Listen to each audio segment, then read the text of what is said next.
We have today with us a very eminent speaker and scholar who are precisely working on these subjects, and she represents IDRC. She's a senior fellow there. Madhya Ahmed, very warm welcome and thank you very much for giving us this time on that. Please say something on which I've just said, and we'll as a basic premise, and then we'll rumble on further.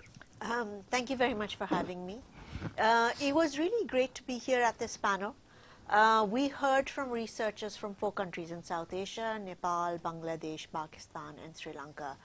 And the work that they've been doing is really critical for the change that we want to see in our food systems in each country and regionally.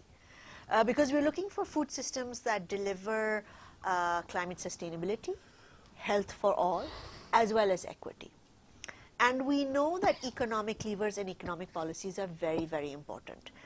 And there are 2 ways in which that comes through, as you said: taxes, in particular taxes and subsidies. So that's part of fiscal policy. That's very much a national policy instrument. The second is tariffs, which is very much about trade policy. So in a way you can think about it is, how do we produce food in a country, and how do we exchange our food in the region and globally?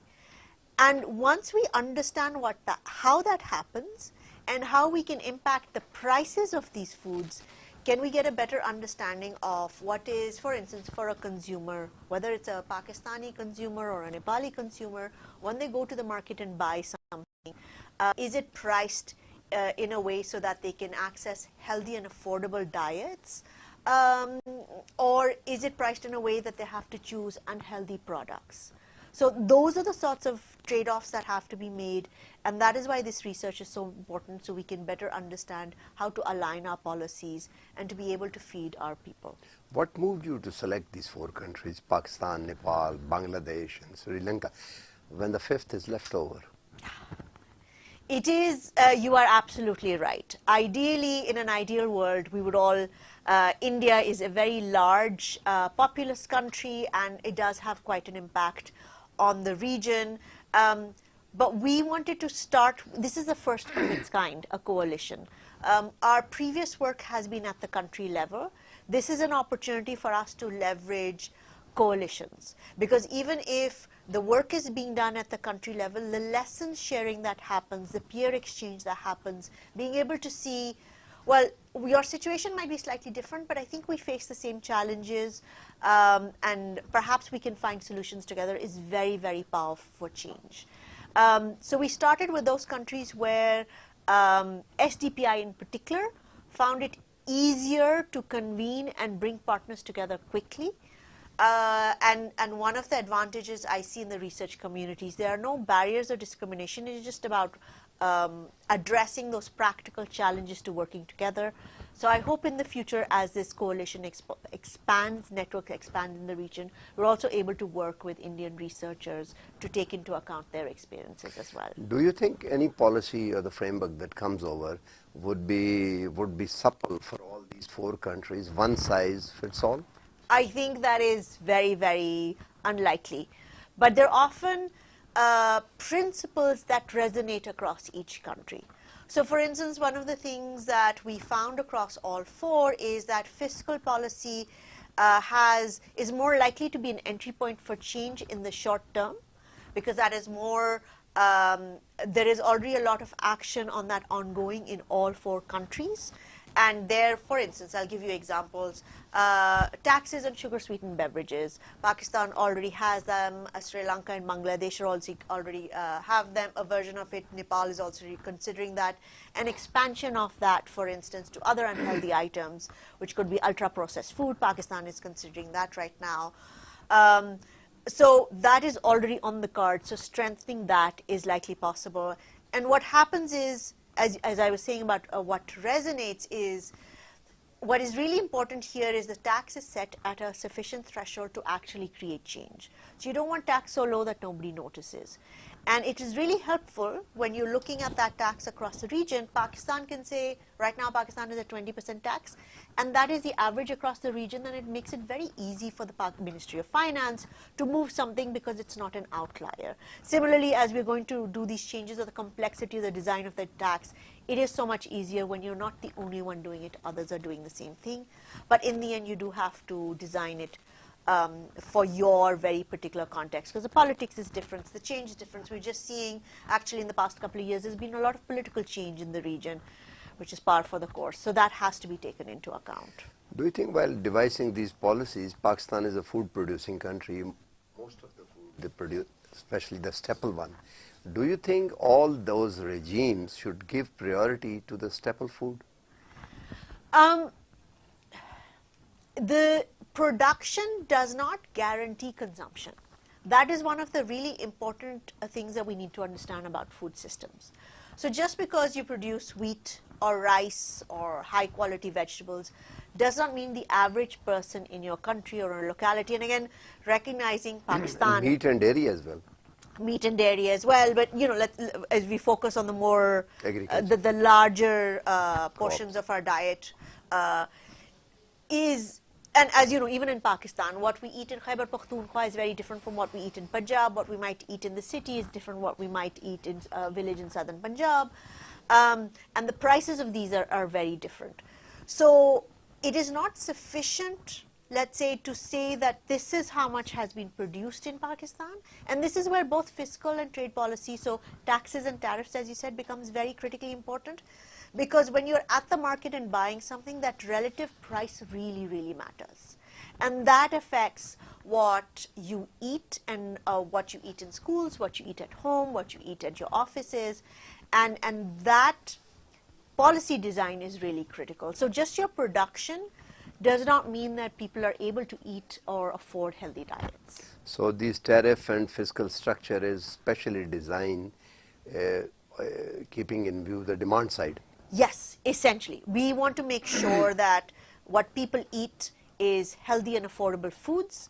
We want to make sure we don't inadvertently, because this has happened, make it cheaper to eat processed unhealthy foods. Yes. Because that impact, a packet of chips may seem really nice now, but in 20 years, the effect on obesity, on your heart, on your diabetes, and the cost of that to the health system, to your family when you're affected by a non-communicable disease, that can be very, very high. But because it comes in the future and it comes at scale, sometimes when you're making those purchases in the moment, you're not thinking about that.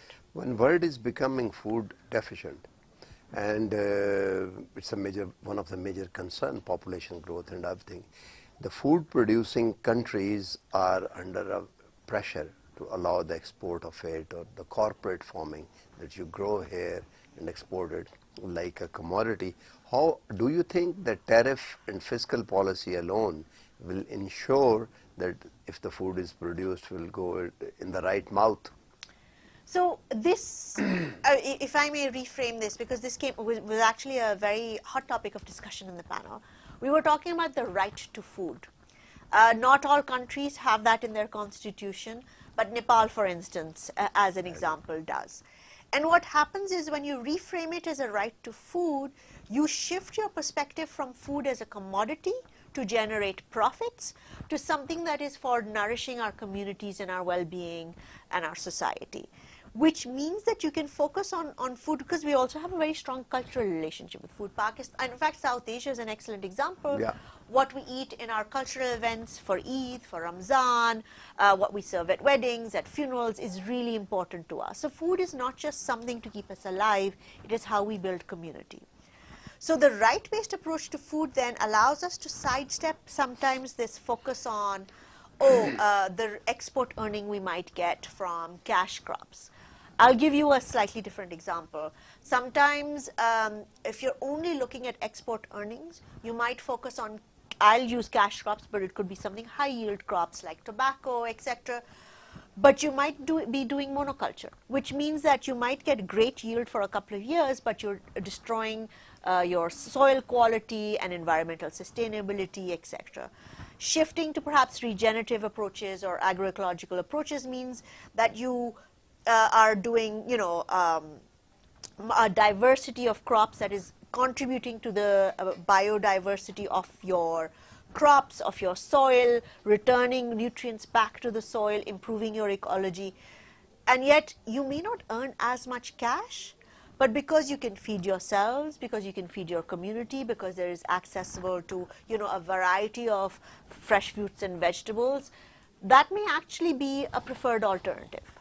So reframing sometimes is really helpful for us to think through what is it that we really need. And sometimes it's not an one or the other, but it is looking at it holistically that you make those choices at the community level and, of course, at the national level.